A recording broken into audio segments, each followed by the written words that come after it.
Hi guys, this is Gemini, your tarot reader. So this is pick a card reading para sa'yo. Alamin natin kung ano ang mga posibleng paparating sa buhay mo. Just a reminder, this is a general reading.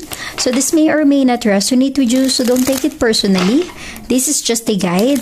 This is also a timeless reading. So kung mapanood mo ito sa ibang panahon at ibang pagkakataon, possible na nakatadhanang mapanood mo ang reading na ito. Maaaring mga advice and messages na mapupull out natin ay makatulong sa iyong sitwasyon. Also, please like, share, comment, and subscribe for more videos. Give me your energy. Ano ang posibleng paparating sa buhay mo? Give me your energy.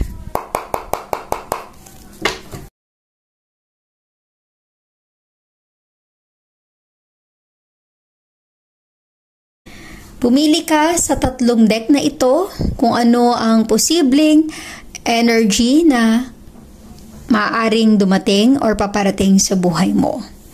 Set A, Set B, or Set C. Kapag nakapili ka na, you can check out the description box below para makita yung timestamp ng napili mong set. Okay, let's start. Hi, Set A. So, alamin natin kung ano ang posibleng paparating sa buhay mo. Give me your energy, Set A. Ano ang posibleng paparating sa buhay mo?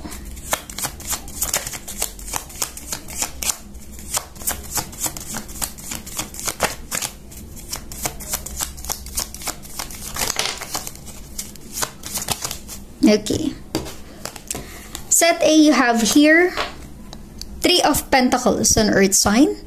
Maaring ikaw ay connected with an Earth sign, Taurus, Virgo, and Capricorn. Seven of Wands, a fire sign, Aries, Leo, and Sagittarius. And you have the Ace of Swords, an air sign, Gemini, Libra, and Aquarius. Okay? So I'm really getting here, Set A. It feels like you will receive a message. Maaring this Ace of Swords is some kind of a result. Para sa ibang Set A, maaring ikaw ay nag-apply for a promotion. Inaantay mo yung resulta ng iyong application with the Ace of Swords. Pero, marami kang kakumpetensya. Seven of Wands. Maraming mga hadlang sa mga plano mo. Okay? Ibig sabihin nito, Set A, wag kang magpadala, wag kang magpa-apekto kasi kung deserve mo talaga na ikaw yung ma-promote, ikaw yung matanggap, di ba? This Ace of Swords is a good news para sa iyo. Para sa iba naman, kung ito ay hindi related sa trabaho, maaring sa business mo. You really want to collaborate with other people. Very challenging yung pagdadaanan mo, pero kailangan mong ma-overcome. Okay? Huwag kang magpadala. And I'm really getting here, the Ace of Swords is a message of good news para sa'yo, Set A. So be ready. Kung ano man yung blessing na darating sa buhay mo, kasi deserve mo yan.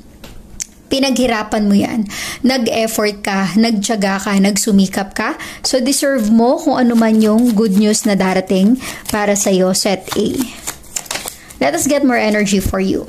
You have the Ten of Swords, an air sign.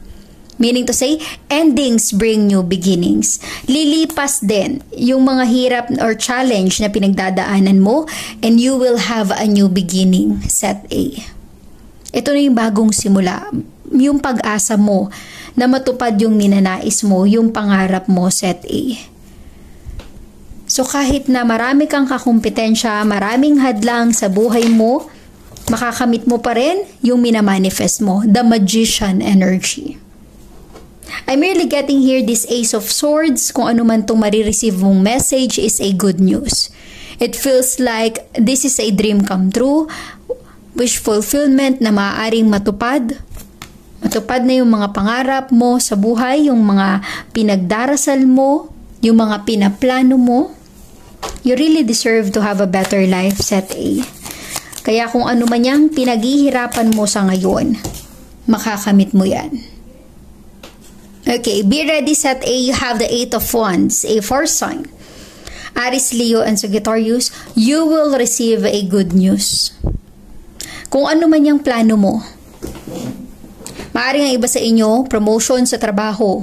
Maaaring ikaw ay nag-apply. Okay?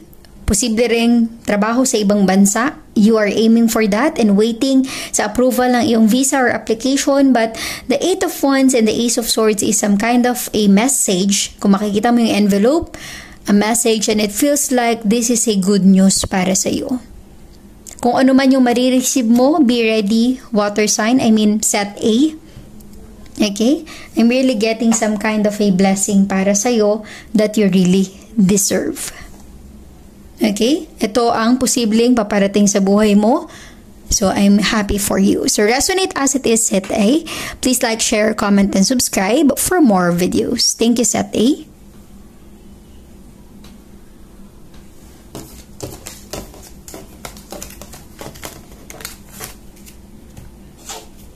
Hi, Set B. So, alamin natin kung ano ang posibleng paparating sa buhay mo, Set B. Give me your energy. Ano ang posibleng paparating sa buhay mo, Set B? Okay. Set B, you have here the King of Swords, an air sign, Gemini, Libra, and Aquarius. You have the Eight of Cups, a water sign, Cancer, Scorpio, and Pisces. And the King of Pentacles, an earth sign, Taurus, Virgo, and Capricorn. Maaaring connected ka with this kind of energy. I'm really getting here, Set B, you have two kings in your energy. Maaari ang iba sa inyo, you have this very strong personality. Yung para bang may mga problema kang pinagdadaanan pero kaya mong lagpasan. Ikaw yung tipo ng taong madiskarte, mapamaraan. Alam mo kung paano makamit yung ninanais mo or paano magtagumpay sa mga plano mo, paano mo ma-achieve yung gusto mo, paano maging successful. I'm really getting here that kind of energy. Ikaw ay marunong mag-research, magplano, magsaliksik. Nakakatulong ito sa'yo para alam yung makuha mo yung gusto mo. Because King of Swords is all about knowledge, information. So kung ikaw man ay may plano na mag-open ng business, or meron ka mang gustong career sa buhay mo, sisiguraduhin mong magiging successful ka doon, Set B, because you have the Eight of Cups. Diba? Minsan, pag may mga plano ka sa buhay, meron kang kailangang bitawan, iwan, or i-let go. At alam ko na aware ka, Set B, na kung ano man yung patutunguhan mo is mas maganda sa iniwan mo.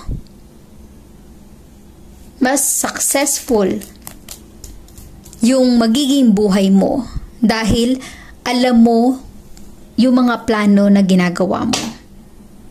You are well aware. Let us get more energy for you. Set B, give me more energy for you. You have the Two of Swords in your sign. Para sa ibang Set B, posibleng you are in a situation na sino ang pipiliin mo? Siya ba or siya? Someone na mayaman, may kaya, or someone na matalino? Okay? Maaaring ikaw ay merong manliligaw. Nalilito or naguguluhan, hindi mo alam kung sino sa kanilang pipiliin mo, pero para bang meron kang kailangang iwan or bitawan para ikaw ay maging masaya. Meron kang kailangang i-turn down sa kanila kung hindi ito particular sa career mo, Set B, kung ito ay particular sa relationship mo. Okay, let us get more energy for Set B. You have the Justice. This is a strong Libra energy. Justice will be served in your favor. Makakamit mo yung justice na nararapat para sa'yo. This is a karma energy. Okay? Kung ano yung ginawa mo sa kapwa mo, yun ang babalik sa'yo, and you have the Wheel of Fortune. Ibig sabihin nito, Set B, this will really change your life. Magbabago yung takbo ng buhay mo. Again, kung ito ay particular sa career mo, Set B, maaring meron kang pinag-iisipan whether you will let go or you will stay o magmo-move on ka na lang. You really want to have a better life. Hindi lang para sa sarili mo, kundi para sa pamilya mo. Ang iba sa inyo maaaring merong pinaglalaban na karapatan. Okay? At Posibleng ito yung dahilan ng pagbabago ng sitwasyon mo kung ano man yung desisyon na ititake mo. Set B. Para sa iba naman, kung ito ay relationship, you have to be wise in making a decision. Because this decision na gagawin mo, set B, will really change your life forever. Para walang regrets, kailangan pag-isipan mo ang bawat desisyon na gagawin mo, set B. Okay? So, resonate as it is, set B. Please like, share, comment, and subscribe for more videos. Thank you, set B.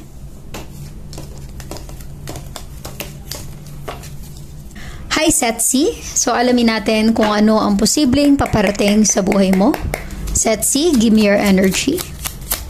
Ano ang posibleng paparating sa buhay mo, Set C? Give me your energy, Set C. Okay, you have here the Sun. Four of Pentacles, an Earth sign. Maaaring ikaw ay connected with the Taurus, Virgo, and Capricorn, and the Three of Swords, an air sign, Gemini, Libra, and Aquarius. Okay? So, I'm really getting here. Para bang merong broken-hearted with the Three of Swords. Maaring merong nakipag-break or nakipaghiwalay with the Four of Pentacles. Para bang merong energy na hindi pa makamove on. Posibleng energy mo, Set C, or energy ng person mo. Merong broken-hearted. Para bang hindi niya pa kayang bumitaw with the Four of Pentacles. This person still holding on. Maaaring ang iba sa inyo merong anak with the Sun energy. Umaasa na maayos pa yung connection or relationship, pero parang wala na with the Three of Swords. Okay? Maaari ring you are connected with someone na very manipulative. Para lang magstay ka sa kanya, gagawin niya ang lahat kahit magsinungaling siya. Let us get more energy for you, Set C. Okay. You have here Two of Pentacles, an Earth sign. Taurus, Virgo, and Capricorn. Merong pinagsabay. That's why merong broken-hearted. May breakup or separation. Maaring natuklasan mo, nalaman mo na pinagsasabay pala kayo. Meron palang other person na involved, merong third party. You have the Six of Wands, a fire sign. Aries, Leo, and Sagittarius, maaaring kayo ay kasal ng person na ito at may anak. Okay? Very ideal yung inyong kasal. Maraming taong nakiselebrate. Ang akala nila masaya kayo. Ang hindi nila alam, meron kayong pinagdadaanan. Posibleng ang iba dyan sa paligid nyo ay nakikichismis or nakikimarites sa iyong buhay, Set C. Okay? And you have the Judgment. Ibig sabihin nito, merong tuluyang makikipaghiwalay. Kung makikita mo with the Four of Pentacles, Three of Swords, and the Judgment, there is someone still holding on. Umaasang maisalba pa ang relasyon, pero para bang huli na ang lahat. Wala nang pagkakataon dahil nasayang na. Hindi na pwedeng balikan. Hindi na pwedeng maitama yung nagawang pagkakamali. Dahil tapos na, Set C. I'm really getting that kind of energy na gusto nyo mang maisalba para sa pamilya nyo. Para bang ito na yung napagtanto mo, Set C? Na para hindi na maulit yung dinanas mo sa nakaraan, you will let it go with the Judgment. The Judgment energy is also some kind of a realization na enough is enough. Pagod ka ng masaktan. Pagod ka ng magmahal sa maling tao. Okay? So I'm really getting this kind of energy na total breakup or separation. Pero nafe-feel ko, Set C, with the Four of Pentacles, may umaasa pa. Whether ikaw o yung person na connected sa'yo. Still holding on. Ayaw niya makipaghiwalay. Ayaw niyang bumitaw. Posibleng siya yung nakagawa ng pagkakamali. Siya yung nagkaroon ng iba, pero siya yung nagsisisi sa ngayon. Okay, so resonate as it is, Set C. Please like, share, comment, and subscribe for more videos. Thank you, Setsi.